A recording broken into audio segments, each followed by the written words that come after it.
Myths and Legends of All Nations, chapter The Labors of Hercules. Before the birth of Hercules, Jupiter had explained in the council of the gods that the first descendant of Perseus should be the ruler of all the others of his race. This honor was intended for the son of Perseus and Alcmene. But Juno was jealous and brought it about that Eurystheus, who was also a descendant of Perseus, should be born before Theseus. So Eurystheus became king in Mycene, and the later-born Hercules remained inferior to him. Now Eurystheus watched with anxiety the rising fame of his young relative, and called his subject to him, demanding that he carry through certain great tasks or labors. When Hercules did not immediately obey, Jupiter himself sent word to him that he should fulfill his service to the king of Greece. Nevertheless, the hero son of a god could not make up his mind easily to render service to a mere mortal. So he traveled to Delphi and questioned the oracle as to what he should do. This was the answer. The overlordship of Eurystheus will be qualified on condition that Hercules perform 10 labors that Eurystheus shall assign him. When this is done, Hercules shall be numbered among the immortal gods. Hereupon Hercules fell into deep trouble. To serve a man of less importance than himself hurt his dignity and self-esteem, but Jupiter would not listen to his complaints. The first labor. The first labor that Eurystheus assigned to Hercules was to bring him the skin of the Nemean lion. This monster dwelt on the mountain of Peloponnesus, in the forest between Cleona and Nemea, and could be wounded by no weapons made of man. Some said he was the son of the giant Typhon and the snake Echidna, others that he had dropped down from the moon to the earth. Hercules set out on his journey and came to Cleona, where a poor laborer, Melorchus, received him hospitably. He met the latter just as he was about to offer a sacrifice to Jupiter. "Good man," said Hercules, "let the animal live 30 days longer, then, if I return, offer it to Jupiter, my deliverer, and if I do not return, offer it as a funeral sacrifice to me, the hero who has attained immortality." So Hercules continued on his way, his quiver of arrows over his shoulder, his bow in one hand, and in the other a club made from the trunk of a wild olive tree which he had passed on Mount Helicon and pulled up by the roots. When he at last entered the Nemean wood, he looked carefully in every direction in order that he might catch sight of the monster lion before the lion should see him. It was midday, and nowhere could he discover any trace of the lion or any path that seemed to lead to his lair. He met no man in the field or in the forest. Fear held them all shut up in their distant dwellings. The whole afternoon he wandered through the thick undergrowth, determined to test his strength just as soon as he should encounter the lion. At last, toward evening, the monster came through the forest, returning from his trap in a deep fissure of the earth. He was saturated with blood, head, mane and breast were reeking, and his great tongue was licking his jaws. The hero, who saw him coming long before he was near, took refuge in a thicket and waited until the lion approached. Then with his arrow he shot him in the side. But the shot did not pierce his flesh. Instead it flew back as if it had struck stone, and fell on the mossy earth. Then the animal raised his bloody head, looked around in every direction, and in fierce anger showed his ugly teeth. Raising his head, he exposed his heart, and immediately Hercules let fly another arrow, hoping to pierce him through the lungs. Again the arrow did not enter the flesh, but fell at the feet of the monster. Hercules took a third arrow, while the lion, casting his eyes to the side, watched him. His whole neck swelled with anger, he roared, and his back was bent like a bow. He sprang toward his enemy, but Hercules threw the arrow and cast off the lion's skin in which he was clothed with the left hand, while with the right he swung his club over the head of the beast and gave him such a blow on the neck that, all ready to spring as the lion was, he fell back, and came to a stand on trembling legs, with shaking head. Before he could take another breath, Hercules was upon him. Throwing down his bow and quiver, that he might be entirely unencumbered, he approached the animal from behind, threw his arm around his neck and strangled him. Then for a long time he sought in vain to strip the fallen animal of his hide. It yielded to no weapon or no stone.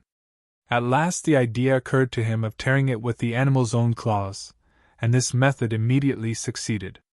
Later he prepared for himself a coat of mail out of the lion's skin, and from the neck a new helmet. but for the present he was content to don his own costume and weapons, and with the lion's skin over his arm took his way back to Tyrinth. The second labor. The second labor consisted in destroying a hydra. This monster dwelt in the swamp of Lerna, but came occasionally over the country, destroying herds and laying waste the fields. The hydra was an enormous creaturia serpent with 9 heads, of which 8 were mortal and 1 immortal. Hercules set out with high courage for this fight. He mounted his chariot, and his beloved nephew Iolaus, the son of his stepbrother Iphicles, who for a long time had been his inseparable companion, sat by his side guiding the horses, and so they sped toward Lerna. At last the hydra was visible on a hill by the springs of Amymone, where its lair was found. Here Iolaus left the horses stand. Hercules leaped from the chariot and sought with burning arrows to drive the many-headed serpent from its hiding place. It came forth hissing, its 9 heads raised and swaying like the branches of a tree in a storm. Undismayed, Hercules approached it, seized it, and held it fast. But the snake wrapped itself around one of his feet. Then he began with his sword to cut off its heads. But this looked like an endless task, for no sooner had he cut off 1 head than 2 grew in its place.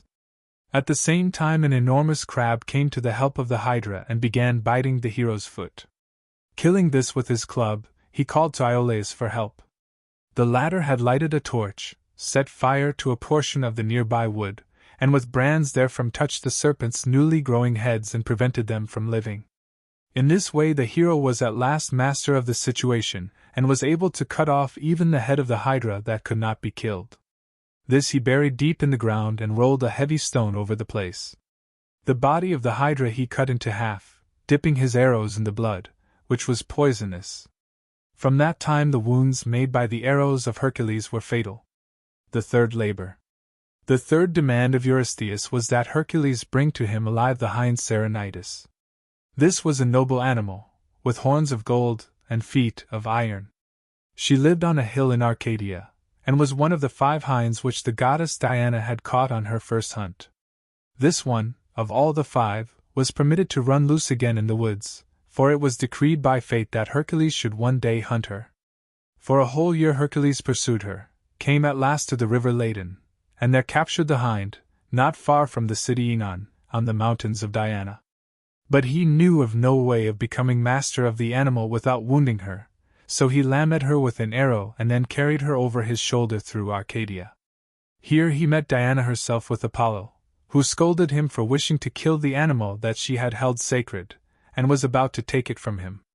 Impiety did not move me, great goddess, said Hercules in his own defense, but only the direst necessity. How otherwise could I hold my own against Eurystheus? And thus he softened the anger of the goddess, and brought the animal to Mycene. The fourth labor. Then Hercules set out on his 4th undertaking. It consisted in bringing alive to Mycene a boar which, likewise sacred to Diana, was laying waste the country around the mountain of Erymanthus. On his wanderings in search of this adventure he came to the dwelling of Pholus, the son of Silenus. Like all centaurs, Pholus was half man and half horse. He received his guest with hospitality, and set before him broiled meat, while he himself ate raw. But Hercules, not satisfied with this, wished also to have something good to drink. Dear guest, said Pholus, there is a cask in my cellar, but it belongs to all the centaurs jointly, and I hesitate to open it because I know how little they welcome guests. Open it with good courage, answered Hercules. I promise to defend you against all displeasure. As it happened, the cask of wine had been given to the centaurs by Bacchus, the god of wine, with the command that they should not open it until, after 4 centuries, Hercules should appear in their midst. Pholus went to the cellar, and opened the wonderful cask. But scarcely had he done so when the centaurs caught the perfume of the rare old wine, and armed with stones and pine clubs, surrounded the cave of Pholus. The first who tried to force their way in Hercules drove back with brands he seized from the fire. The rest he pursued with bow and arrow, driving them back to Malea, where lived the good centaur, Chiron, Hercules' old friend. To him his brother centaurs had fled for protection. But Hercules still continued shooting, and sent an arrow through the arm of an old centaur, which unhappily went quite through and fell on Chiron's knee, piercing the flesh. Then for the first time Hercules recognized his friend of former days, ran to him in great distress, pulled out the arrow, and laid healing ointment on the wound, as the wise Chiron himself had taught him. But the wound, filled with the poison of the Hydra, could not be healed, so the centaur was carried into his cave. There he wished to die in the arms of his friend. Vain wish! The poor centaur had forgotten that he was immortal, and though wounded would not die. Then Hercules with many tears bade farewell to his old teacher and promised to send to him, no matter at what price, the great deliverer, Death. And we know that he kept his word. When Hercules from the pursuit of the other centaurs returned to the dwelling of Pholus, he found him, also dead. He had drawn the deadly arrow from the lifeless body of one centaur, and while he was wondering how so small a thing could do such great damage, the poison arrow slipped through his fingers and pierced his foot, killing him instantly. Hercules was very sad, and buried his body reverently beneath the mountain, which from that day was called Pholo. Then Hercules continued his hunt for the boar, drove him with cries out of the thick of the woods, pursued him into a deep snow field, bound the exhausted animal, and brought him, as he had been commanded, alive to Mycene. The fifth labor. Thereupon King Eurystheus sent him upon the fifth labor, which was one little worthy of a hero. It was to clean the stables of Augeas in a single day. Augeas was king in Elis and had great herds of cattle. These herds were kept, according to the custom, in a great enclosure before the palace. 3,000 cattle were housed there, and as the stables had not been cleaned for many years, so much manure had accumulated that it seemed an insult to ask Hercules to clean them in one day. When the hero stepped before King Augeas and without telling him anything of the demands of Eurystheus, pledged himself to the task, the latter measured the noble form in the lion skin, and could hardly refrain from laughing when he thought of so worthy a warrior undertaking so menial a work. But he said to himself, "Necessity has driven many a brave man. Perhaps this one wishes to enrich himself through me.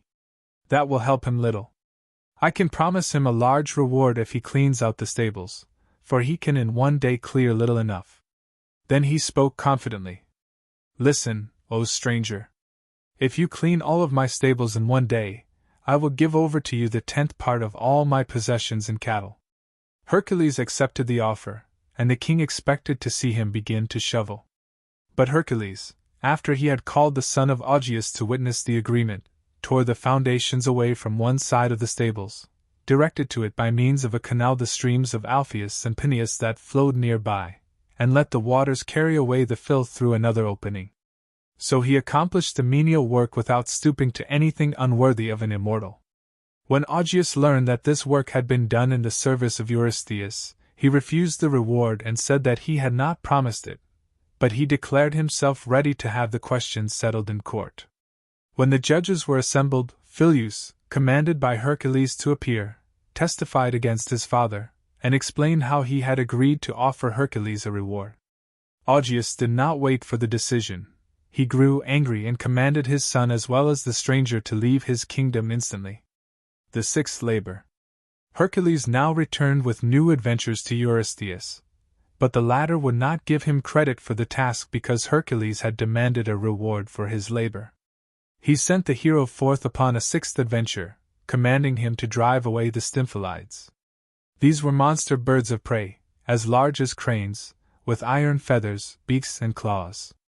They lived on the banks of Lake Stymphalus in Arcadia, and had the power of using their feathers as arrows and piercing with their beaks even bronze coats of mail. Thus they brought destruction to both animals and men in all the surrounding country. After a short journey Hercules, accustomed to wandering, arrived at the lake, which was thickly shaded by a wood. Into this wood a great flock of the birds had flown for fear of being robbed by wolves. The hero stood undecided when he saw the frightful crowd, not knowing how he could become master over so many enemies. Then he felt a light touch on his shoulder, and glancing behind him saw the tall figure of the goddess Minerva, who gave into his hands 2 mighty brass rattles made by Vulcan. Telling him to use these to drive away the Stymphalides, she disappeared. Hercules mounted a hill near the lake, and began frightening the birds by the noise of the rattles. The Stymphalides could not endure the awful noise and flew, terrified, out of the forest. Then Hercules seized his bow and sent arrow after arrow in pursuit of them, shooting many as they flew. Those who were not killed left the lake and never returned. The seventh labor. King Minos of Crete had promised Neptune, Poseidon, god of the sea, to offer to him whatever animals should first come up out of the water, for he declared he had no animal that was worthy for so high a sacrifice. Therefore the god caused a very beautiful ox to rise out of the sea. But the king was so taken with the noble appearance of the animal that he secretly placed it among his own herds and offered another to Neptune. Angered by this, the god had caused the animal to become mad, and it was bringing great destruction to the island of Crete. To capture this animal, master it, and bring it before Eurystheus, was the seventh labor of Hercules. When the hero came to Crete and with this intention stepped before Minos, the king was not a little pleased over the prospect of ridding the island of the bull, and he himself helped Hercules to capture the raging animal. Hercules approached the dreadful monster without fear, and so thoroughly did he master him that he rode home on the animal the whole way to the sea. With this work Eurystheus was pleased, and after he had regarded the animal for a time with pleasure, set it free. No longer under Hercules' management, the ox became wild again, wandered through all Laconia and Arcadia, crossed over the isthmus to Marathon and Attica and devastated the country there as formerly on the island of Crete. Later it was given to the hero Theseus to become master over him. The eighth labor. The eighth labor of Hercules was to bring the Mares of the Thracian Diomed to Mycene. Diomed was a son of Mars and ruler of the Bistonians, a very warlike people. He had Mares so wild and strong that they had to be fastened with iron chains. Their fodder was chiefly hay, but strangers who had the misfortune to come into the city were thrown before them, their flesh serving the animals as food. When Hercules arrived, the first thing he did was to seize the inhuman king himself, and after he had overpowered the keepers, throw him before his own Mares. With this food the animals were satisfied and Hercules was able to drive them to the sea. But the Bistonians followed him with weapons, and Hercules was forced to turn and fight them. He gave the horses into the keeping of his beloved companion Abderus, the son of Mercury, and while Hercules was away the animals grew hungry again and devoured their keeper. Hercules, returning, was greatly grieved over this loss, and later founded a city in honor of Abderus, naming it after his lost friend. For the present he was content to master the Mares and drive them without further mishap to Eurystheus. The latter consecrated the horses to Juno. Their descendants were very powerful, and the great King Alexander of Macedonia rode one of them. The ninth labor. Returning from a long journey, the hero undertook an expedition against the Amazons in order to finish the ninth adventure and bring to King Eurystheus the sword belt of the Amazon Hippolyta. The Amazons inhabited the region of the river Thermodon, and were a race of strong women who followed the occupations of men. From their children they selected only such as were girls. United in an army, they waged great wars. Their queen, Hippolyta, wore, as a sign of her leadership, a girdle which the goddess of war had given her as a present. Hercules gathered his warrior companions together into a ship, sailed after many adventures into the Black Sea and at last into the mouth of the river Thermodon, and the harbor of the Amazons city Themyscira. Here the queen of the Amazons met him. The lordly appearance of the hero flattered her pride, and when she heard the object of his visit she promised him the belt. But Juno, the relentless enemy of Hercules, assuming the form of an Amazon, mingled among the others and spread the news that a stranger was about to lead away their queen. Then the Amazons fought with the warriors of Hercules, and the best fighters of them attacked the hero and gave him a hard battle. The first who began fighting with him was called, because of her swiftness, Alla, or Bride of the Wind, but she found in Hercules a swifter opponent, was forced to yield and was in her swift flight overtaken by him and vanquished. A second fell at the first attack. Then Protho, the third, who had come off victor in 7 duels, also fell. Hercules laid low 8 others, among them 3 hunter companions of Diana, who, although formerly always certain with their weapons, today failed in their aim, and vainly covering themselves with their shields fell before the arrows of the hero. Even Alcippe fell, who had sworn to live her whole life unmarried, the vow she kept, but not her life. After even Melanope, the brave leader of the Amazons, was made captive, All the rest took to wild flight, and Hippolyta the queen handed over the sword belt which she had promised even before the fight. Hercules took it as ransom and set Melanope free. The 10th labor.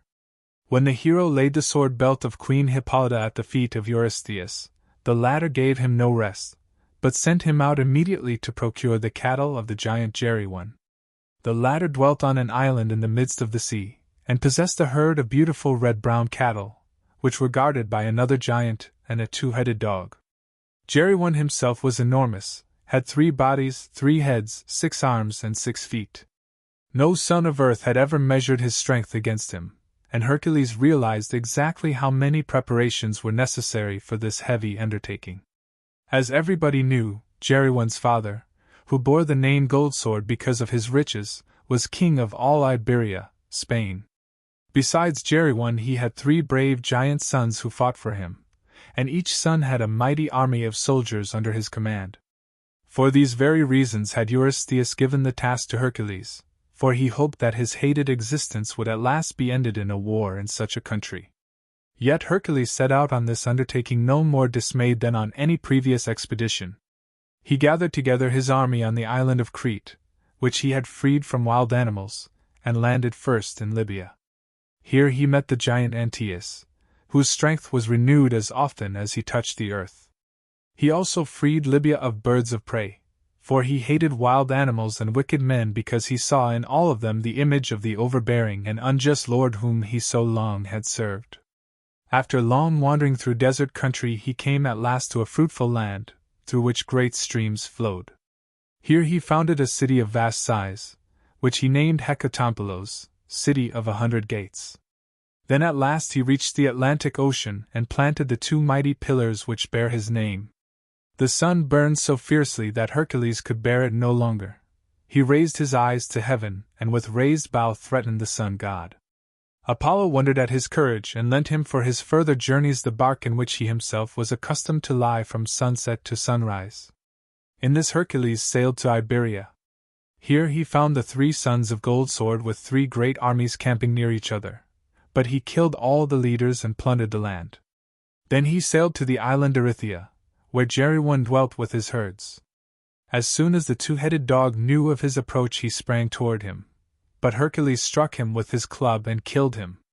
He killed also the giant herdsman who came to the help of the dog. Then he hurried away with the cattle. But Geryon overtook him, and there was a fierce struggle. Juno herself offered to assist the giant, but Hercules shot her with an arrow deep in the heart, and the goddess, wounded, fled. Even the 3-fold body of the giant, which ran together in the region of the stomach, felt the might of the deadly arrows and was forced to yield. With glorious adventures Hercules continued his way home, driving the cattle across country through Iberia and Italy. At Rhegium in Lower Italy one of his oxen got away and swam across the strait to Sicily. Immediately Hercules drove the other cattle into the water and swam, holding one by the horns, to Sicily. Then the hero pursued his way without misfortune through Italy, Illyria and Thrace to Greece. Hercules had now accomplished 10 labors, but Eurystheus was still unsatisfied and there were 2 more tasks to be undertaken. The 11th labor. At the celebration of the marriage of Jupiter and Juno, when all the gods were bringing their wedding gifts to the happy pair, Mother Earth did not wish to be left out. So she caused to spring forth on the western borders of the great world sea a many-branched tree full of golden apples. 4 maidens called the Hesperides, daughters of Night, were the guardians of this sacred garden, and with them watched the 100-headed dragon, Ladon, whose father was Phorcys, the parent of many monsters. Sleep came never to the eyes of this dragon, and a fearful hissing sound warned one of his presence, for each of his 100 throats had a different voice. From this monster, so was the command of Eurystheus, should Hercules seize the golden apples. The hero set out on his long and adventurous journey, and placed himself in the hands of blind chance, for he did not know where the Hesperides dwelt. He went first to Thessaly, where dwelt the giant Termerus, who with his skull knocked to death every traveler that he met, but on the mighty cranium of Hercules the head of the giant himself was split open. Farther on the hero came upon another monster in his way-sickness, the son of Mars and Pyrene. He, when asked concerning the garden of the Hesperides, instead of answering, challenged the wanderer to a duel, and was beaten by Hercules. Then appeared Mars, the god of war, himself, to avenge the death of his son, and Hercules was forced to fight with him. But Jupiter did not wish that his sons should shed blood, and sent his lightning bolt to separate the two. Then Hercules continued his way through Illyria, hastened over the river Eridanus, and came to the nymphs of Jupiter and Themis, who dwelt on the banks of the stream. To these Hercules put his question. "Go to the old river god Nereus," was their answer. "He is a seer and knows all things. Surprise him while he sleeps and bind him, then he will be forced to tell you the right way." Hercules followed this advice and became master of the river god, although the latter, according to his custom, assumed many different forms. Hercules would not let him go until he had learned in what locality he could find the golden apples of the Hesperides. Informed of this, he went on his way toward Libya and Egypt. Over the latter land ruled Busiris, the son of Neptune and Lysianassa. To him during the period of a 9-year famine a prophet had borne the oracular message that the land would again bear fruit if a stranger were sacrificed once a year to Jupiter. In gratitude Busiris made a beginning with the priest himself. Later he found great pleasure in the custom and killed all strangers who came to Egypt. So Hercules was seized and placed on the altar of Jupiter. But he broke the chains which bound him, and killed Busiris and his son and the priestly herald. With many adventures the hero continued his way, set free, as has been told elsewhere, Prometheus, the Titan, who was bound to the Caucasus Mountains, and came at last to the place where Atlas stood carrying the weight of the heavens on his shoulders. Near him grew the tree which bore the golden apples of the Hesperides. Prometheus had advised the hero not to attempt himself to make the robbery of the golden fruit, but to send Atlas on the errand. The giant offered to do this if Hercules would support the heavens while he went. This Hercules consented to do, and Atlas set out. He put to sleep the dragon who lived beneath the tree and killed him. Then with a trick he got the better of the keepers, and returned happily to Hercules with the 3 apples which he had plucked. "But," he said, "I have now found out how it feels to be relieved of the heavy burden of the heavens. I will not carry them any longer." Then he threw the apples down at the feet of the hero, and left him standing with the unaccustomed, awful weight upon his shoulders. Hercules had to think of a trick in order to get away.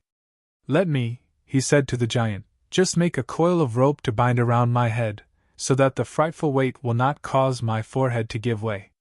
Atlas found this new demand reasonable, and consented to take over the burden again for a few minutes. But the deceiver was at last deceived, and Hercules picked up the apples from the ground and set out on his way back. He carried the apples to Eurystheus, who, since his object of getting rid of the hero had not been accomplished, gave them back to Hercules as a present.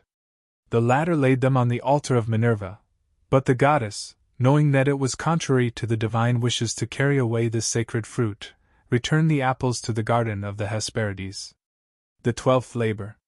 Instead of destroying his hated enemy, the labors which Eurystheus had imposed upon Hercules had only strengthened the hero in the fame for which fate had selected him. He had become the protector of all the wronged upon earth, and the boldest adventurer among mortals. But the last labor he was to undertake in the region in which his hero's strength so the impious king hoped would not accompany him. This was a fight with the dark powers of the underworld. He was to bring forth from Hades Cerberus, the dog of hell. This animal had 3 heads with frightful jaws, from which incessantly poison flowed. A dragon's tail hung from his body, and the hair of his head and of his back formed hissing, coiling serpents. To prepare himself for this fearful journey, Hercules went to the city of Eleusis, in Attic territory, where, from a wise priest, he received secret instruction in the things of the upper and lower world, and where also he received pardon for the murder of the centaur. Then, with strength to meet the horrors of the underworld, Hercules traveled on to Peloponnesus, and to the Laconian city of Taenarus, which contained the opening to the lower world. Here, accompanied by Mercury, he descended through a cleft in the earth, and came to the entrance of the city of King Pluto. The shades which sadly wandered back and forth before the gates of the city took flight as soon as they caught sight of flesh and blood in the form of a living man. Only the Gorgon Medusa and the spirit of Meleager remained. The former Hercules wished to overthrow with his sword, But Mercury touched him on the arm and told him that the souls of the departed were only empty shadow pictures and could not be wounded by mortal weapons. With the soul of Meleager the hero chatted in friendly fashion, and received from him loving messages for the upper world. Still nearer to the gates of Hades, Hercules caught sight of his friends Theseus and Pirithous. When both saw the friendly form of Hercules, they stretched beseeching hands towards him, trembling with the hope that through his strength they might again reach the upper world. Hercules grasped Theseus by the hand, freed him from his chains and raised him from the ground. A second attempt to free Pirithous did not succeed, for the ground opened beneath his feet. At the gate of the city of the dead stood King Pluto, and denied entrance to Hercules. But with an arrow the hero shot the god in the shoulder, so that he feared the mortal, and when Hercules then asked whether he might lead away the dog of Hades, he did not longer oppose him. But he imposed the condition that Hercules should become master of Cerberus without using any weapons. So the hero set out, protected only with cuirass and the lion's skin. He found the dog camping near the dwelling of Acheron, and without paying any attention to the bellowing of the three heads, which was like the echo of fearful resounding thunder, he seized the dog by the legs, put his arms around his neck, and would not let him go, although the dragon tail of the animal bit him in the cheek. He held the neck of Cerberus firm, and did not let go until he was really master of the monster. Then he raised it, and through another opening of Hades returned in happiness to his own country. When the dog of Hades saw the light of day, he was afraid and began to spit poison, from which poisonous plants sprung up out of the earth. Hercules brought the monster in chains to Tyranthe, and led it before the astonished Eurystheus, who could not believe his eyes. Now at last the king doubted whether he could ever rid himself of the hated son of Jupiter. He yielded to his fate and dismissed the hero, who led the dog of Hades back to his owner in the lower world. Thus Hercules, after all his labors, was at last set free from the service of Eurystheus, and returned to Thebes.